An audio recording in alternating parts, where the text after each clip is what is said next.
Hi, I'm Debbie Hartner. I'm Elsie Johnson. And we are two sisters, Southern Cooking.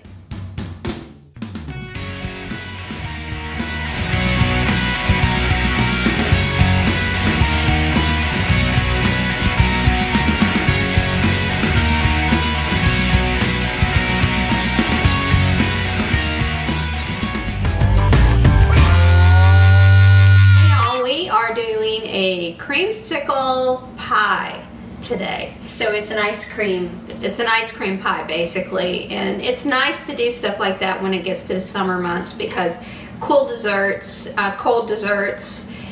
stuff. Even though we do have to bake this crust, you don't have to bake it very long. 10-12 minutes. Yeah, so I mean in and out and you're done with the oven. So this is a real easy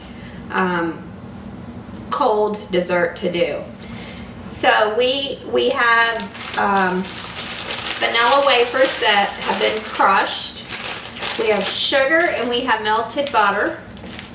And then we have orange sherbet ice cream and vanilla ice cream. And I got the vanilla bean ice cream because I always just have to go the extra step when it comes to vanilla. I love the vanilla bean flakes and vanilla ice cream. And we're going to be making ice cream later today too. Yeah, we're doing peach ice cream as well. So, but anyway, so that's what we're doing right now. We are getting the crust put together and get it in the oven to bake. So what I've done is I crushed up 60 of these by hand. And we're going to put our sugar in. I'm going to let Elsie stir that, and then I'm going to get the butter ready here. So once she gets it all mixed together, you can do this in a food processor, you can put it in the food processor, you can do what we did, crush it by hand. I took a meat mallet and just beat it half to death. So Take your aggressions out. I need some this week. My KitchenAid went out on me last night. Yeah. I was heart sick because I was in the middle of making a cheesecake and a pound cake. Thanks to my neighbors, Mickey and Alan Young. They came to my rescue and loaned me their stand mixer. I'm trying to crush up a little bit more. Some of the pieces that are a little bigger. But it's not going to matter because they're going to get soft. As soon as you put that ice cream on top of them, they're going to get soft. Plus the butter's going to soften them. Oh yeah. So we have already bake sprayed our pie plate. I think this is a 10-inch, it looks like. Yeah. It's a bigger one. Yeah, it's a little So, and on the top, you can top your pie however you choose.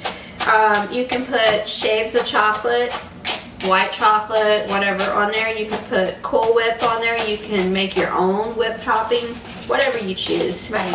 Or you can leave it with no topping, period. We have some Cool Whip left over, right? Yeah. So we'll put that on there.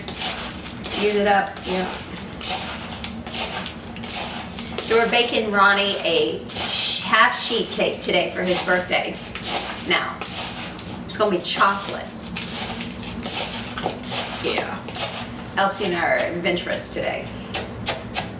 I don't know why, because I didn't get much sleep last night after the KitchenAid went out. Literally, you should have seen me tearing my KitchenAid apart. I had it down to the pin that goes in to unhook it, and I couldn't get anything because I didn't have one of those punch devices to hammer in to punch it out, or else I'd have had it ripped apart. Is it like a hole punch? Is that what it is that you need? It's a long stick here, and you stick it inside, and you take your hammer and you hammer it through until it shoots out the other side. It's a metal piece. Huh. So apparently the gear on this is chipped off last night in the middle of me making the cheesecake crust. I said, "Have we done wore that thing plumb out?" Well, my red one's been on the blink for a while, and we sparingly only use it for small things. Yeah. We don't do dough in it or anything that's going to take a lot of. We did buy a secondhand mixer, but it's so heavy. Yes. It's very, very heavy, so it's. We believe in large things because you should see the frying pan we got that we're going to be making our smothered pork chops in today. All our pork chops are going to fit in this thing. It's a 15-inch cast iron. It's huge. It's a lodge. We got it for $29.99 at the TJ Maxx. Yep. So if you want a good deal, go to TJ Maxx. They have good deals. It's like feast or famine there, though. You have to Catch be at it. the right time, right place, everything to catch it at the right moment. Mm-hmm. So we're going to try to guide this up on the sides a little bit Yeah. to help thin it out. Plus, it'll also give it the crust on the sides, which will be so delicious. But once we bake this, it'll set. Right. You know what? I did a crust the other day for a cheesecake that I did. And I took the regular graham cracker crust and then I put crushed walnuts in it, brown sugar, and melted butter. It was good, y'all. Really was good. I did that on a turtle cheesecake too, by the way. And I have the burns from the caramel to prove it. I had a blister for like days. It just popped yesterday. Okay, I think this is good enough to go in the oven. Our oven is preheating. As soon as it gets up to 350, then we'll put it in the oven. And we'll bake it for 10 to 12 minutes. Let it cool Until down, and then we'll put the ice cream in it because you don't want to put it a hot. What we're going to do is we're going to get a bowl, a bigger bowl, and we're going to put both the vanilla and the orange sherbet in there and just swirl it. Not totally mix it, but just swirl it together. So you get decent swirls of orange and decent swirls of vanilla, so that it'll be pretty and tasty as well. I'm just going to push this up against the wall so it has some adherence here. Yeah. Yeah, it's very tedious because it's loose, so you got to be gentle with it so it don't break apart.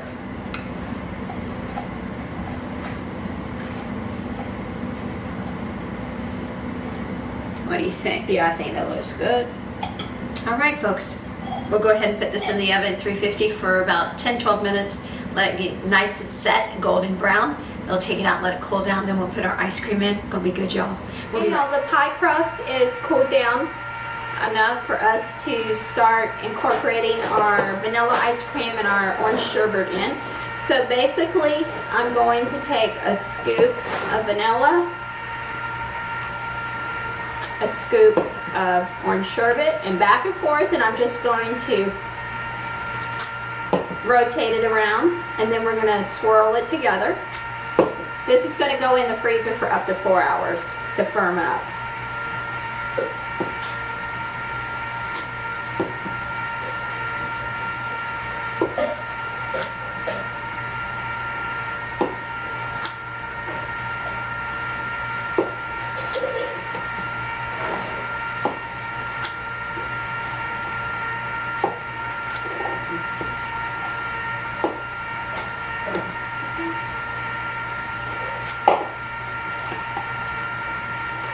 I'm going to get my offset spatula out of the drawer here, and then I'm going to use that to swirl it together and to spread it out.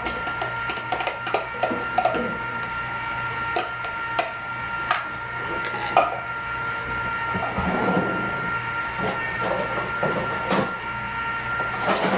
I'm going to use one of the smaller offsets.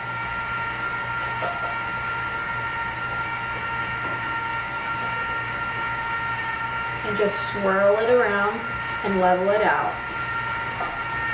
First I'm going to level it, and then I'll take and go down through it and swirl it just a little bit. But it's already going to have a two-tone effect because of doing the scoops. This is the easiest recipe ever. You just take some vanilla ice cream and some orange sherbet. You put the scoops in and you swirl them together with a spatula a spoon or a knife, and it turns out to be so cool and refreshing. This is the perfect summertime dessert. It's pretty swirled together right now. I'm going to put it in the freezer and it'll sit there for at least 4 hours until it firms back up. And then we're going to put some Cool Whip topping on top of it to finish it off before we serve it tonight. All right, y'all have a good day.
Elsie. And I'm Debbie. We're Two Sisters Southern Cooking. And we thank you for visiting our page. Please like, share, and subscribe. Thank you.